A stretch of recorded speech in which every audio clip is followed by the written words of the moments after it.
Ooh, it's hot. It's hot for almost November. Alright, I gotta get a few things situated here before we head out. I'm in Alabama now, obviously. It's very bright. Sorry about that.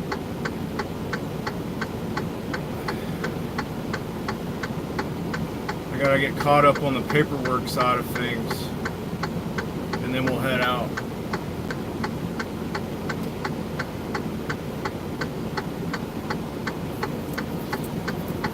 Leave here, I'll be going down to Cottonton. And as long as everything works the way it should, I just checked out the first live video I put out earlier today when I left Atlanta. And it's not great, but it's not horrible either. I think it might have a lot to do with my my carrier, my cell phone carrier. But, you know, it is what it is.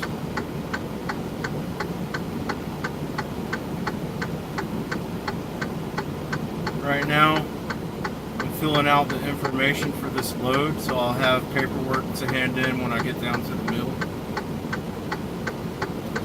Just letting them know different things like my order and truck number, trailer number, load number.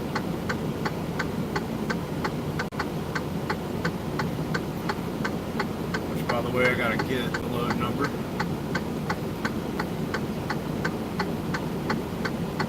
When we get to the mill, I'm not gonna have service, so it's gonna drop out somewhere between here and the mill. I don't know exactly where, but see how it works. Again, this is my first time ever doing this, so I'm not really familiar with how the service and everything is going to act on the fact that this is a live feed going out.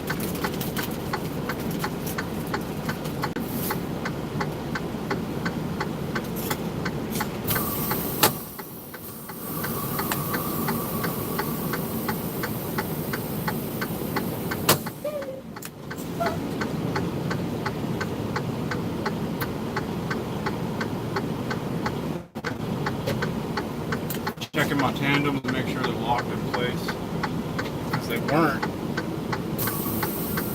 When I hooked up to this trailer, they weren't locked in place.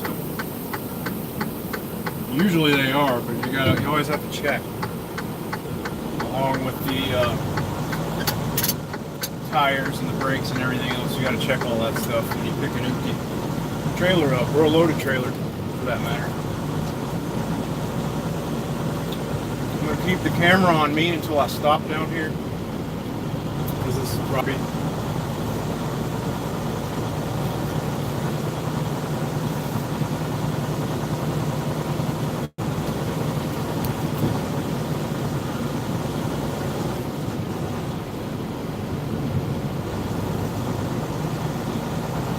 in this particular company. There aren't any signs here in Atlanta, but at their mill, they clearly have signs posted saying no filming allowed without permission.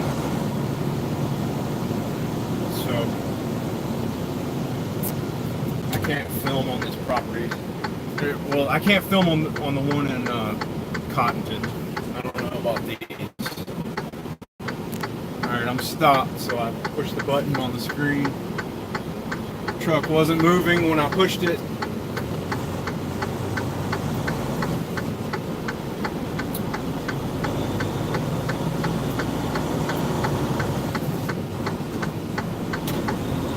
There's a back way that I take to get from Lynette to Cottonton, but you still have to go through like Phoenix City on US 471/280. There's two different ways that you can go. You can either get back on the interstate up here, which is 85 south, and go down to exit 62, which is the exit for US 471/280, or you can go the way that I'm about to go now, and I've already shown this in one of my edited. Looks like somebody's watching. Hi, how are you? I don't know if you're already subscribed to Wine of the Nations Rage. I don't know if you're a real human being, if you're a bot or what, but if you're real, if you're a real human, hello. My name is Jared, and I'm a truck driver. I'm a local truck driver. I have a second channel that's dedicated to all my truck driving videos. But obviously this is on Wine of the Nations Rage right now. It's a live feed going out as I speak. My first time ever doing this.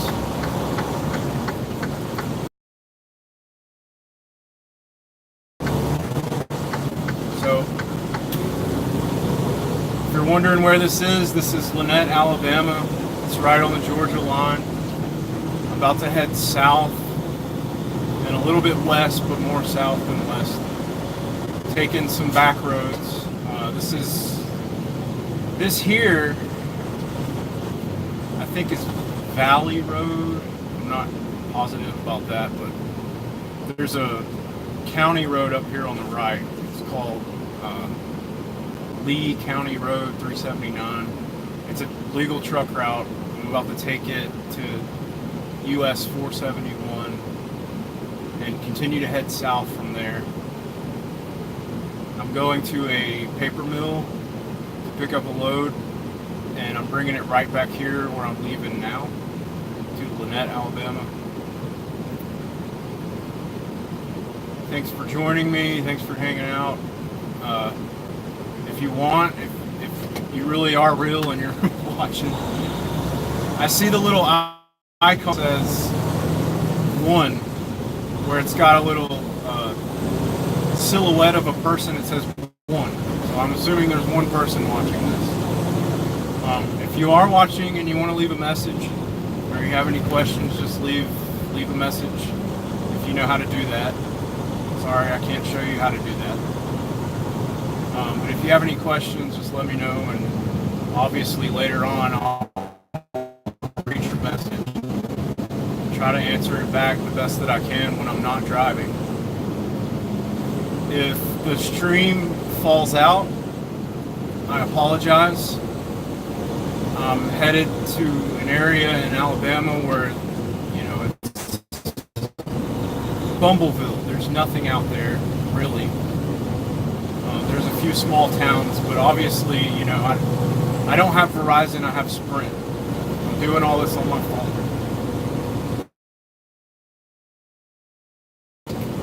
But the further, the patchier the video feed might get, so I'm just letting you know. If it falls out, I apologize, but more than likely it's going to fall out just before I get to where I'm going. If it does, like I said, I'm sorry. I will get back with you as soon as I get back to civilization. I'm headed toward this road, like I was saying, about to turn right now. And this right turn right here, I have to take it just right, so I don't eat the curb that you see to my right now. It's a little bit trickier because I've got my tandems all the way back. It's a little thing that I do that saves time, and it's legal to do that in Alabama. I didn't eat the curb, don't worry. And it saves time because when I get down to this mill to pass this empty trailer onto them, they're going to want me to slide the tandems back and lock them anyway. So by doing this, I save time. I do the same thing when I pick the load up, I leave the tandems back because if nothing else, I'm sure that the tandems themselves are not going to be overweight. These paper loads that I'm picking up out of this mill are extremely heavy. I am in a day cab because I'm a local driver. And I'll keep the tandems back, like I said, and that way I know they're not going to be overweight. I know that the drives aren't going to be overweight because you're allotted to have at least, you're allotted to have no more than 40,000 pounds on the drive. So I know I'm good there. I'm in a day cab, I only have one fuel tank. It tells me that this particular truck that I'm driving is lighter than your standard sleeper truck. So it can haul more weight legally without having to worry about going over the 80,000 pound limit, if that makes any sense. It's a lighter truck and it has no sleeper on it.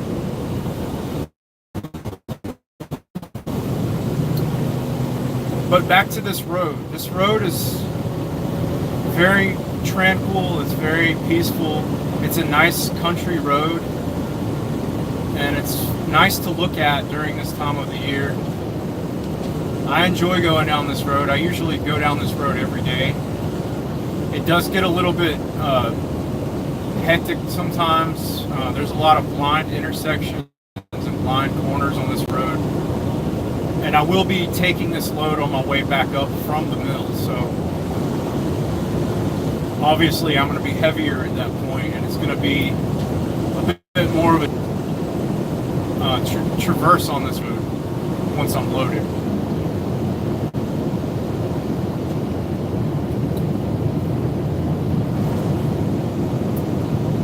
But we're at that point of the year where the leaves are starting to look kind of nice. It's a shame it takes so long for the leaves to change color in the south, but that's just the way it is. It takes just as long, if not longer, for the temperature to drop in the south. This particular area of Alabama, it's not that far from the panhandle of Florida. A couple hundred miles, I would think. Maybe 200 to 300 miles away from the coast on the panhandle of Florida, where the hurricane came through a few weeks ago.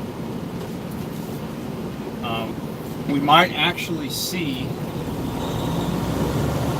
a couple of places on the side of the road. I know I did last week when I came through here, where they have these little tents set up, and basically what it is it's donation sites where you can donate to the victims of the hurricane that were in Panama City and I guess it was Tallahassee. I know it was a few other places down there.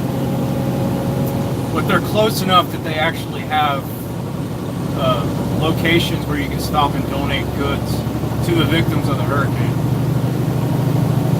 So, we're not real close, but we're within a few hundred miles where the hurricane touched.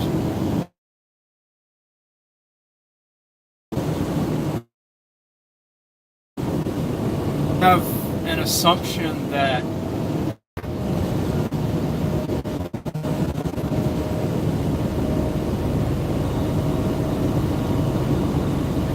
it's going to be a lot more gorgeous out here as far as the trees and everything go.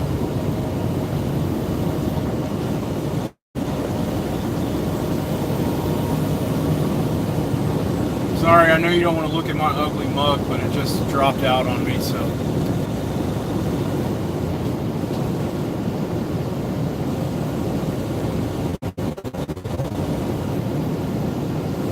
Hi, by the way.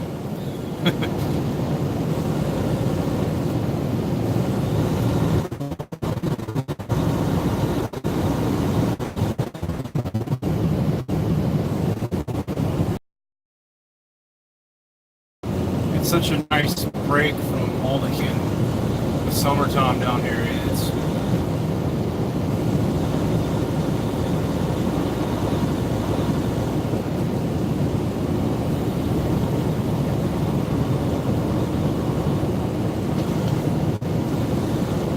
speed limit on this road varies depending on what point you're at and where you are. I mean, in some places it's 55, in some places it's 45. There is one particular stretch that it drops down to 30, and it's kind of interesting when you go over the bridge. A lot of fancy residents, residential houses. There's some boat docks. And I always work on holidays. I don't ever get holidays off, so I'll come through here on holidays, and the lake will just be full of yachts and speedboats and fishing boats, and enjoy their fishing in their lake time down here in Alabama for sure. We don't have too far to go before we reach that point. But normally, you know, when I was on the bridge, yes, on bridges in most cases, but they passed me on the bridge, which is very, very stupid and dangerous, especially if you're on a bridge. I mean, think about it.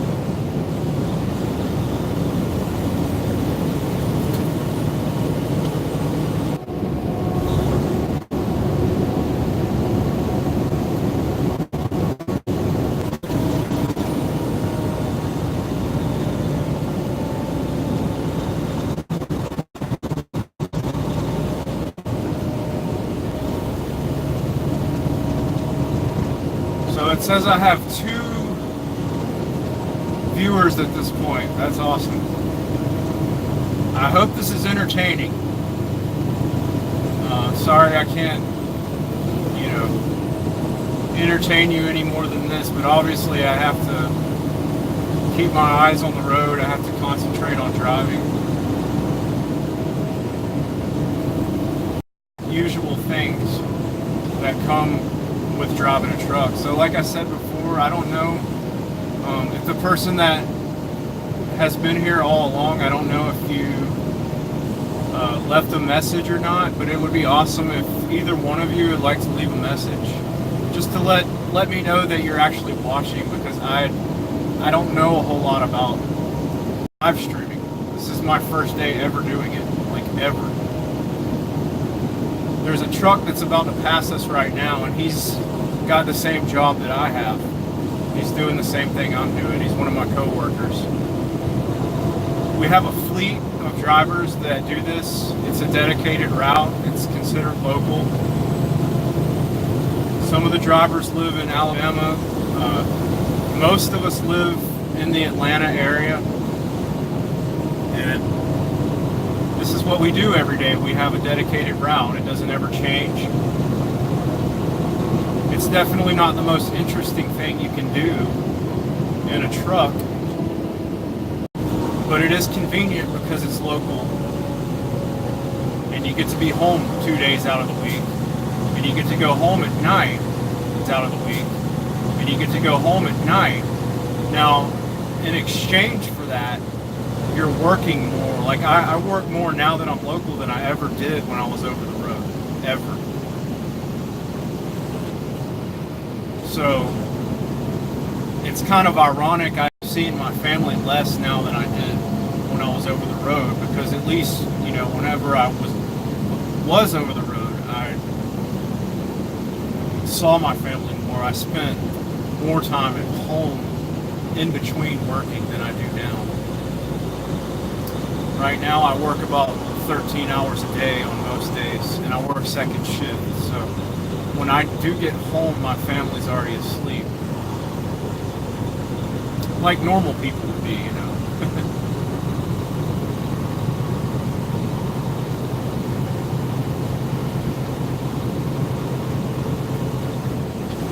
And we're at the section of the road right now where I was saying a few minutes ago that the speed limit is 30 miles an hour. So we're going to pass this lake up here shortly.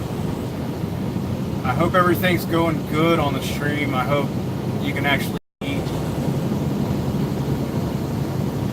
video feed, and I hope you can actually hear what I'm saying. I hope it's not choppy. If it is, I'm sorry.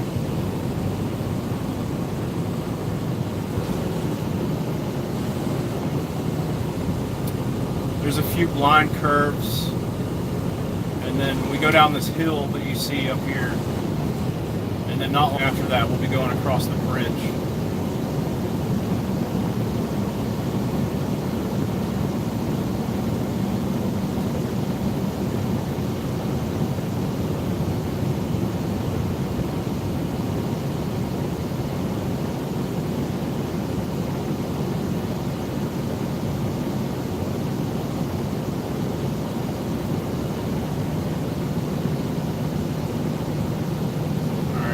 Curve. I do have a car on my butt right now, by the way. They're not liking the fact that I'm doing the speed limit right here. There's a lot to our left though. Believe it or not, I actually have seen cops sitting in that lot clocking traffic before, so. And I mean, it makes sense that the speed limit is 30 through here because, like I said, you've got a boat landing back there behind us in that lot. You've got a bait and tackle store to the right. You've got a lot of pickup truck traffic hauling boats in this area with the blind corners. This is Lake Harding, by the way, and Halawaki Creek. Hugh Bryant Bird Bridge. This is the bridge where that car passed me. You clearly see the double yellow lines. And they passed me right about here, doing about 50 and a 30. And this is the end of the 30 mile per hour zone.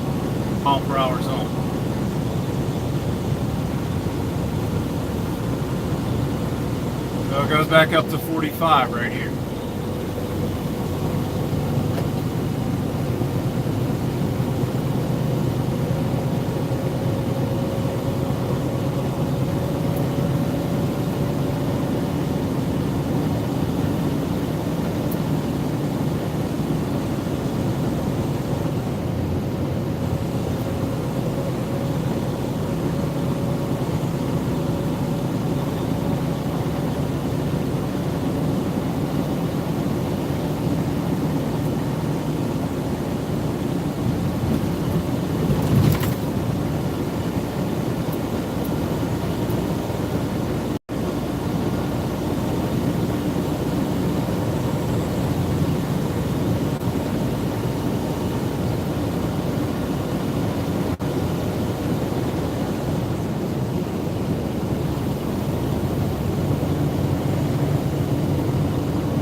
It is a nice day to be driving a truck. It's a little on the warm, at least it's not, you know, hellishly hot anymore. I'm happy about that.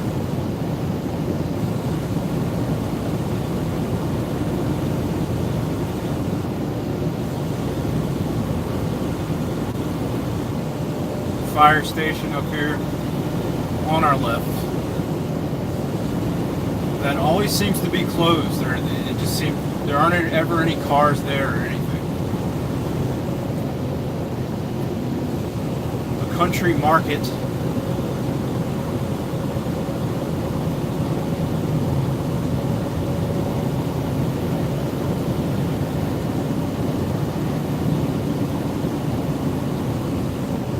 a pretty peaceful part of Alabama, and up here on the right, you have one of those little designated areas where you can take your trash and stuff, like a community disposal point, I guess you could call it.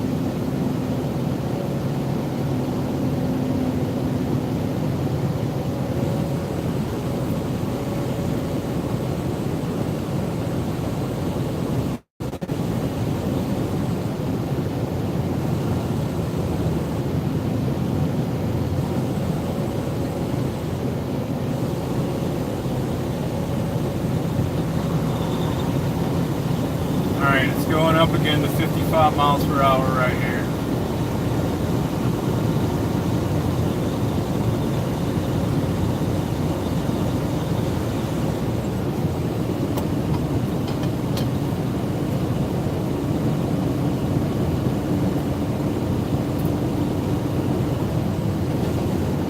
Again, whoever's watching things, then awesome. This is all I do.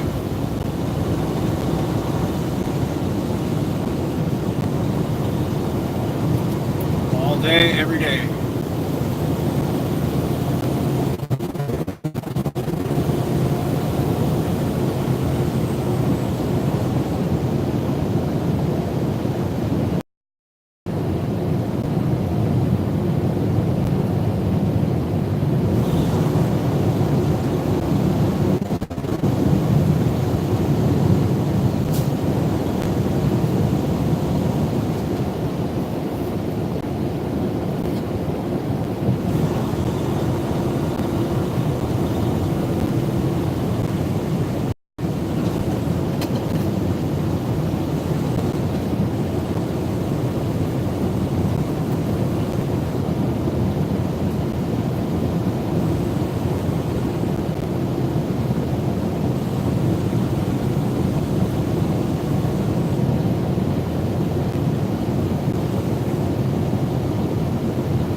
Intersection.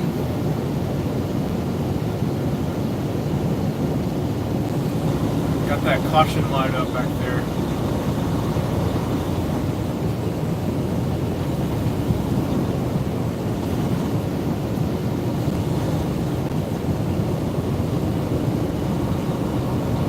Well, I've already been driving for 30 minutes. Time is flying by today. This is my first day back at work. I have Sunday and Monday off. Unfortunately, I have to work on Saturdays.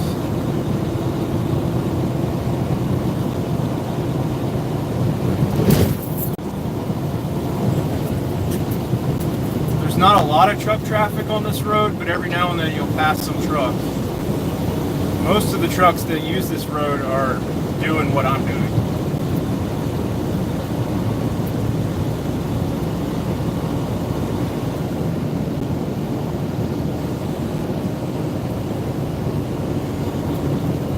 One thing about taking this road whenever I come back from the mill and I'm loaded is that there are a lot of driveways. There's a lot of houses off of this road. And so you really have to be aware of your surroundings. You have to scan far and wide, as they would put it, and look as far ahead as you possibly can. That way you know if there are any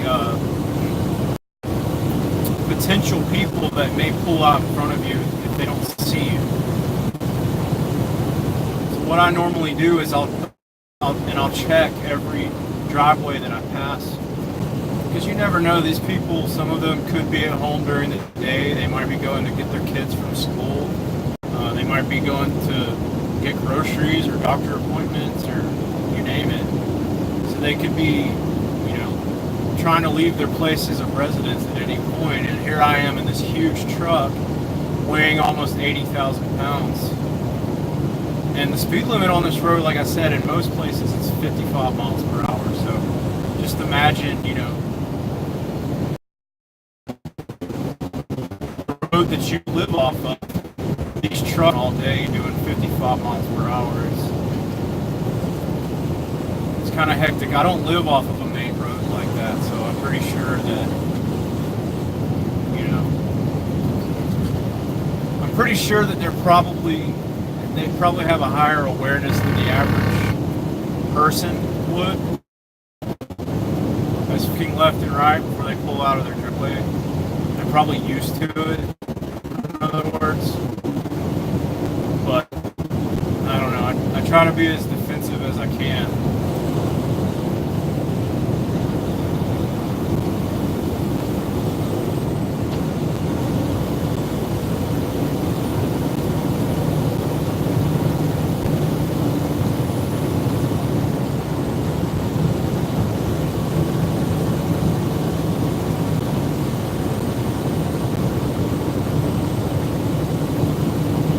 actually getting kind of close to the end.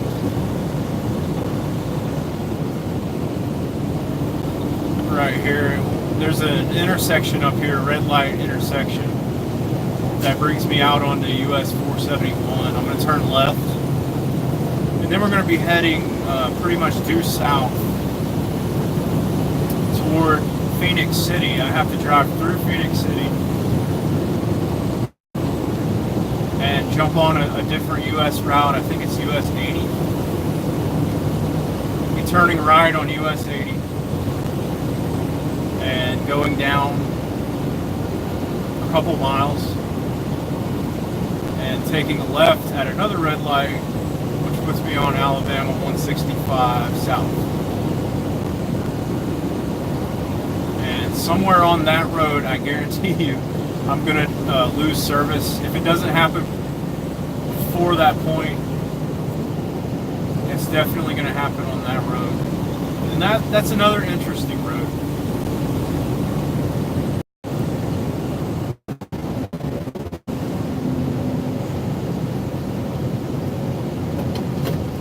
We've got a ways to go before we get there. It takes about an hour and a half to get from where I left in Lynette to Cottonton.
Here's that light right here that I was talking about.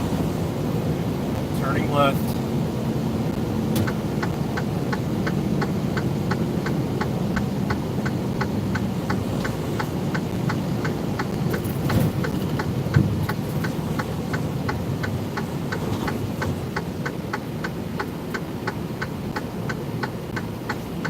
I've been misquoted. I just realized this whole time I've been misquoting the US route number on this road. It's not US 471, it's US 431. So sorry about that. You think I would know by now. But yes, it's actually US 431 south / US 280 east.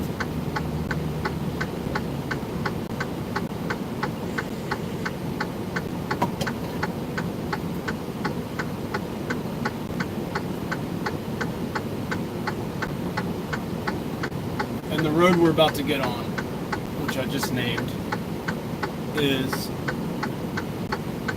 kind of annoying when you get up here to Phoenix City, or I should say when you get down here to Phoenix City. There's like a baker's dozen of lights up here.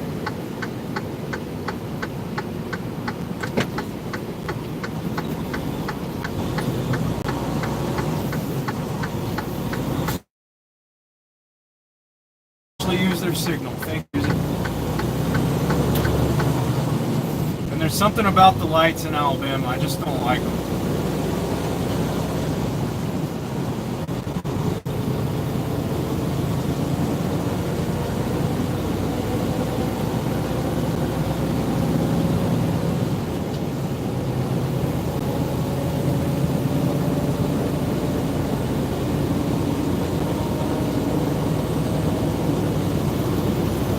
Limit 65 on this road, so that's one good thing about it.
first two lights right here. It's green. I don't know, but I have to really use good judgment. They're just completely unpredictable. The problem is you don't want to slow down too much, but you want to be prepared. You really have to prepare yourself for the fact that that light might change. And the question is, when you're judging red lights, if it does change on me, am I going at an appropriate speed so that I can get through it completely, like get completely through the intersection before it turns red? That's really what you want to do. Now, obviously, it's not a good idea to speed up after it turns yellow. That's not a good idea. If you're going slow enough that you know you have enough space to slow down, then you should probably just... What you don't want to do is hesitate when it does turn yellow on you. Because obviously, it's going to take a few, it's going to take a long time for the truck to come to a complete stop. So another thing you're looking at is if I do make the choice to stop, am I in time so that I'm not hanging out? Can't back up, and at that point you've already, you're stuck out there, so the only thing you can do is drive forward. And you don't want to be in that situation where all you can do is drive forward and you're going to run the red light anyway. You don't want that to happen, so you just use a lot of caution. You use common sense. A lot of red lights, thankfully, they have those countdown timers for the crosswalks, and that's a good way to judge when the light's going to turn yellow. But these lights in particular, they don't actually have countdown timers. There aren't a whole lot of pedestrians on crosswalks. Whereas in downtown Atlanta,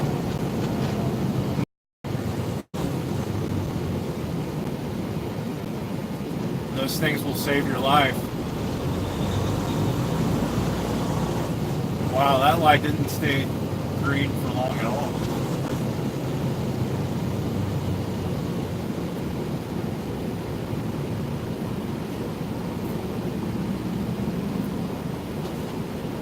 This is the second light. I'm telling you, there's probably about 16 lights I'm going to have to drive through on this road. It gets crazy.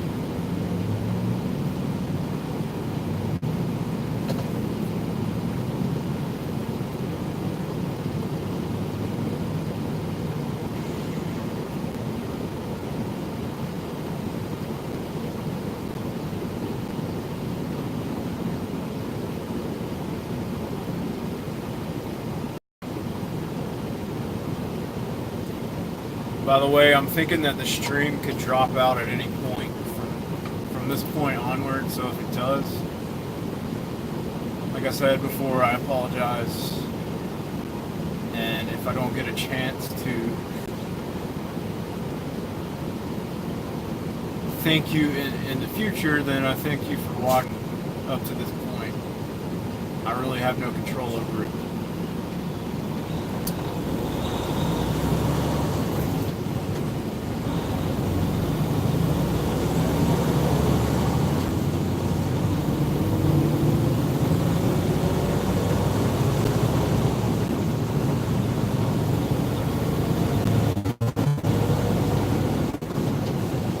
Wow, it says it's 79 degrees here. That's not cool.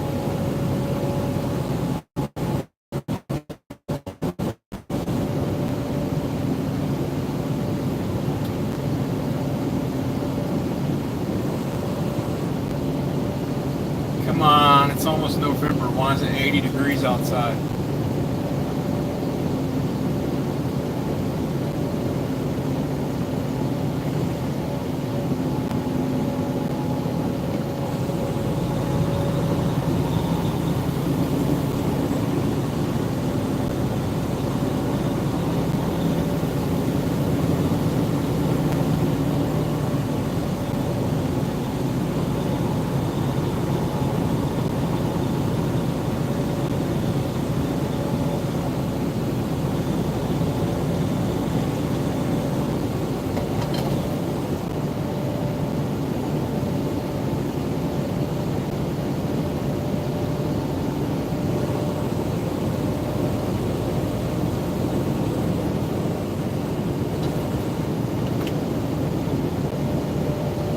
Now we're entering Phoenix City. And the speed limit's going to drop to 40 miles per hour.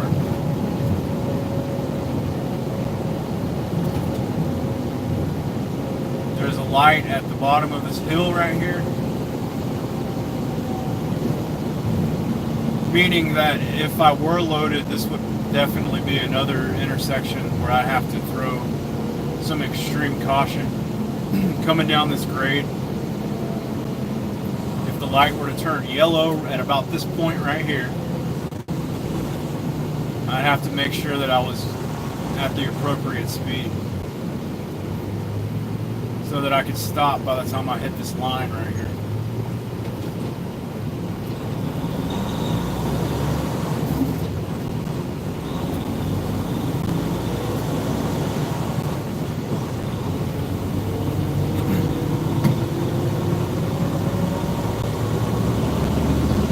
Looks like I got a second viewer now. Welcome. You're watching a live feed of local truck driving. Well, they left. Never mind. I can't tell who and who goes. I have no idea. So I dispersed them for a second or so.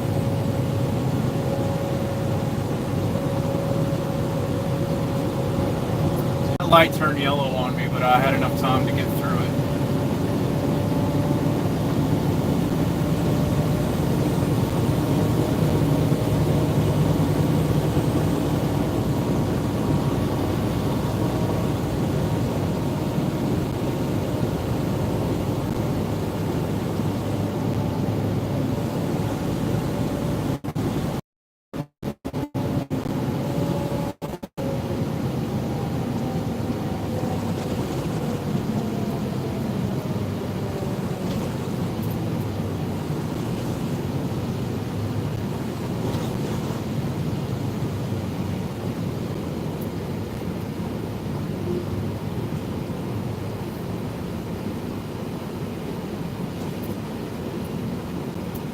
A lot of truck traffic coming through here.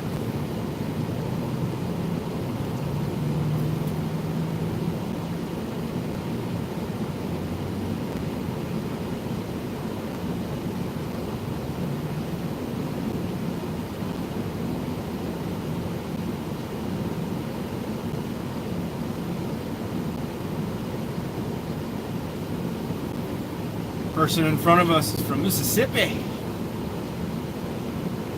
Haven't been there in a while.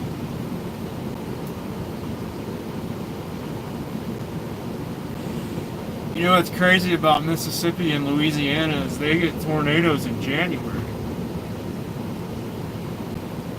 Apparently it's like a normal thing. They get flash floods and tornadoes in January. Wouldn't want to live there. In fact, not long after I started driving, it was back in the fall of 2016. I was in Mississippi. I have a video of it on my truck driving channel, Faith for Freight. And I started my day out, and as soon as I got on the road, there was a tornado watch, which turned into a tornado warning. As I was driving, and I had no idea what was going on.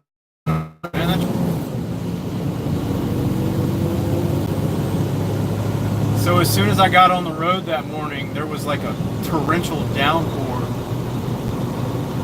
and I had to stop immediately because I couldn't even see what was in front of me. Well, come to find out, it was actually a tornado that had. That didn't predict January though. That was in early December.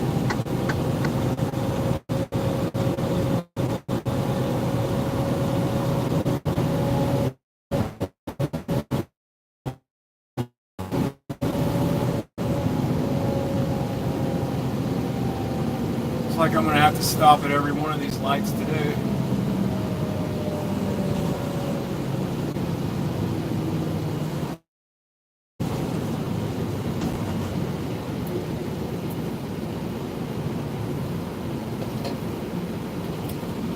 Yeah, for the amount of work that I'm doing on the days that I have 3 loads to do, which is today, I don't have a whole lot of time to get this stuff done when you consider the traffic. So it gets kind of tight sometimes, the fact that I have a clock that I have to abide by. I only get 11 hours to drive and I only get 14 hours to work. So on the days when the traffic gets really bad, I might not be able to finish my 3rd load.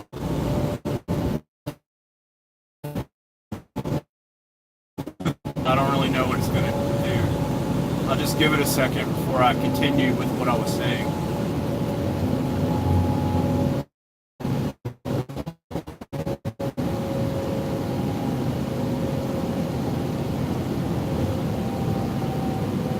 Okay, is it gonna stick with it?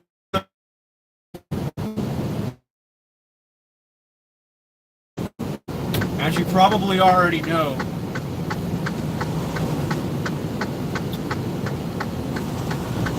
truck drivers have a legal amount of time that they're allowed to work.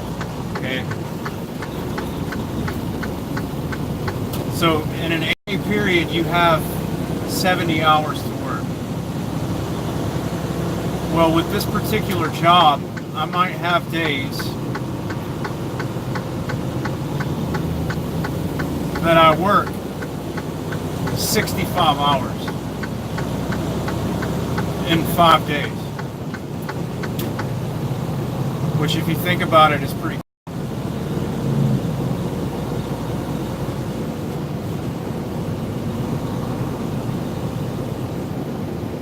So even if I try, I mean, I only work 5 days, but I think, wow, that is super annoying. Sorry about that. The reason why I only work 5 days is because I honestly don't have enough time to work a 6th day. And I appreciate having 2 days off. But I literally will burn through my 70-hour clock. Nearly burn through all those hours in 5 days.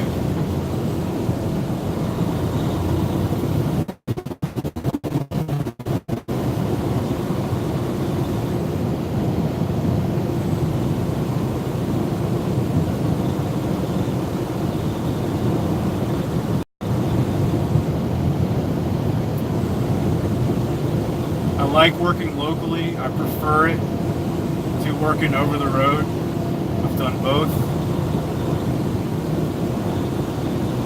But I didn't work as much whenever I was over the road.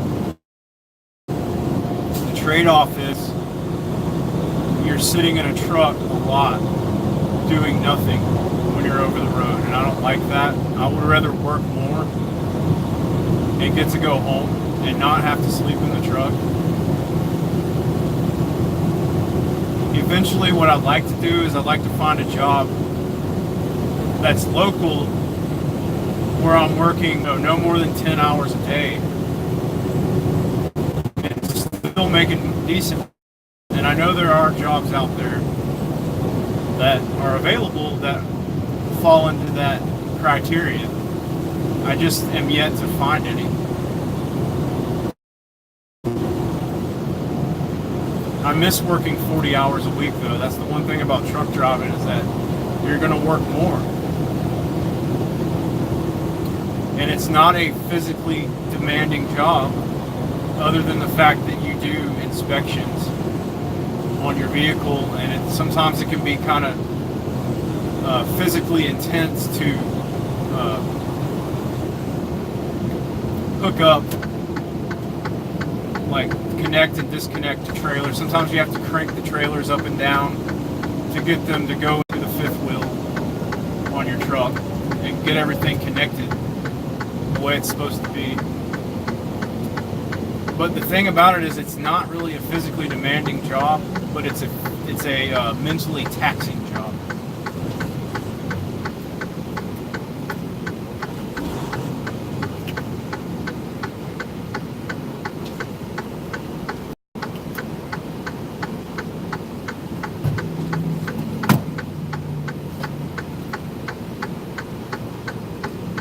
very demanding, as far as like concentration, and there's so many things that can go wrong, and you really have to focus on everything around you.